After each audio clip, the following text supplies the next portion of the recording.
YouTube? It's your boy King Rose back again, once again with another classic. And today, I just kind of want to talk about the Kyrie Irving trade and basically what I'm expecting for this year's NBA season, 2018. Um, Basically, I'm gonna put it like this, right? So when I look at it, Kyrie Irving didn't want to play with LeBron no more. You feel me? And not only did Kyrie not want to play with LeBron no more, I actually feel like, you know what I'm saying, LeBron, your mans, I think he told Kyrie to leave. You feel me? Like, a lot of people want to sit up here and say that, you know what I'm saying, Kyrie's selfish and, you know what I'm saying, I really don't like the mindset of a lot of the older players in today's game, because a lot of the older players seem like they stuck in the times where, you know what I'm saying, like, they stuck in these times where I feel like they're a little bit outdated with they thoughts and their feelings. You know what I'm saying? Like, I'm sitting here thinking to myself, like, what could possibly Kyrie want, you know what I'm saying, from himself? Like, he got a ring, you know what I'm saying? He possibly hit the most clutch shot in NBA Finals history. Well, I wouldn't say probably more clutch than Jordan, but, you know what I'm saying, Kyrie hit a clutch shot. Game 7 NBA Finals, beat a 73-19. But when the trade went down, it was like Isaiah Thomas, Jay Crowder, and the foreign kid nobody knows, and the first round pick next year, Brooklyn Nets, which it should be a top 5, top 7 pick for sure, because, I mean, Brooklyn's not going to be good. So even though, like, Chicago, Atlanta might definitely be worse, I don't necessarily see a situation where, you know what I'm saying, they can really not be better than what they were last year. You know what I'm saying? Like, I just feel like with D'Angelo Russell, they actually got a steady point guard. I feel like, you know what I'm saying, with Jeremy Lin, who else they got? DeMarre Carroll. Like, they got a couple of bosses on their team that I think they can hang their hat in, at least win in a couple of games. Now, granted, the schedule change with the rules that's not in favor of no team like Chicago, Atlanta, none of those guys, because now you're saying, like, all right, you're going to play the Golden State Warriors basically off a day break, so they're going to be ready. You're going to play the Cavs off a day break, they're going to be ready. You're going to play Boston. But in my theory, I don't think that Boston is going to be as great as everybody thinks. Like, I know a lot of people saying, like, they're going to beat LeBron or they're guaranteed, like, top 2 team in the East, when really I don't think so. You know what I'm saying? I understand, you know what I'm saying, what Boston has done, but at the same time, it's like when Boston first got IT and they were doing their thing a couple years ago, you know, they was an 8 seed. They lost in the first round. Then the following year, you know what I'm saying, they lost in the first round again. You know what I'm saying? So really, last year was the only year where they actually prevailed past that first round. But even after they prevailed past the first round, if Rondo don't get hurt, they lose to Chicago. They upset.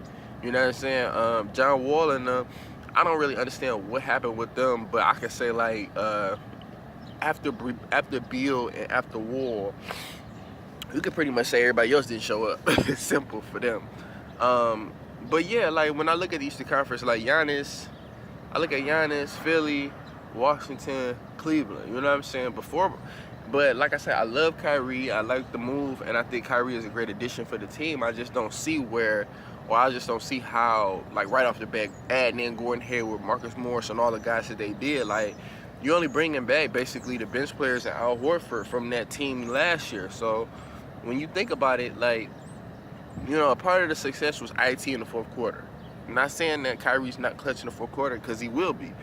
I'm just saying, like, that was the niche to the team. You know, the team's success was solely thriving because of IT in the fourth quarter. Other than that, they didn't really have no options or nowhere to go. But like I said, when I look at the trade both ways, I look at Boston won because Boston overachieved last year. They wasn't, to me, in my opinion, they weren't supposed to make it out the first round. So if Boston never makes it out the first round, Isaiah Thomas and all those guys, you're definitely like, okay, well, you know, he needs help. And with Kyrie Irving, you know, I can see Kyrie being a better version of Isaiah Thomas. Like, he can actually hold his own on the team and not necessarily even have to defer to nobody. He can actually, you know what I'm saying, go out there, be the star of the team, and handle his business, you know what I'm saying? And really, that's what I'm looking to see more from him, you know what I'm saying, when the season starts. Now, when I look at the trades though, like Cleveland, I don't think Cleveland got better. Like everybody's saying like they got better because they're gonna pick up Isaiah Thomas, they got Jay Crowder, that's another defender. But at the end of the day, like you telling me Jay Crowder, who could not stop LeBron James, you expected him to stop Kevin Durant, and LeBron James didn't do a great job on Kevin Durant either. So I don't see how either one of those moves make sense. Now I can see if you was getting Isaiah Thomas, A.B. Bradley, and Jay Crowder, but all you're getting is Isaiah Thomas and Jay Crowder, and which Isaiah Thomas, and it's like it really balanced itself out because Isaiah Thomas is a defensive liability, whereas Jay Crowder is a solid defender.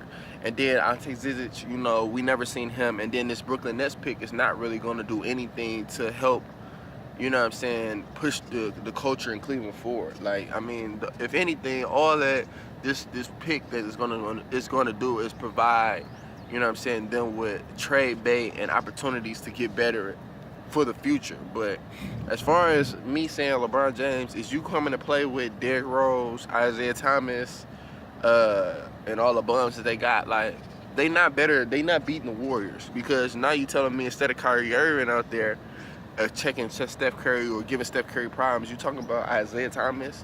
And then now it's like, who is Klay Thompson checking? Because now you can literally legit say like, all right, Draymond Green and both Kevin Durant took turns checking LeBron James with Iguodala, you feel me?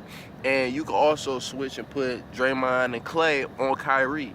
Now, literally, like, who do you have to double team? Like, literally, you can have Klay and all those guys really double up on LeBron, and you think we worried about Isaiah Thomas, but Isaiah Thomas is not going to be a factor, okay? So I understand the optics of the deal. You want to say, like, for Cleveland, for giving up Kyrie, you want to get a lot back. So they got back a lot. You know, that is facts.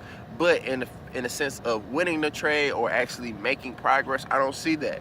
I don't see that. I don't see how a Nets pick is helping LeBron James in his 15th year in the NBA. I don't see how you bringing in Derrick Rose, who's a non-3-point shooter, Isaiah Thomas, who's a defensive liability, Jay Crowder, who's solid, but he's not going to, I mean, you got Iman Shumpert and J.R. Smith. They all, you know, pretty much play the same position. And then you really still don't have no bigs down low because you still got Kevin Love and you got Tristan Thompson.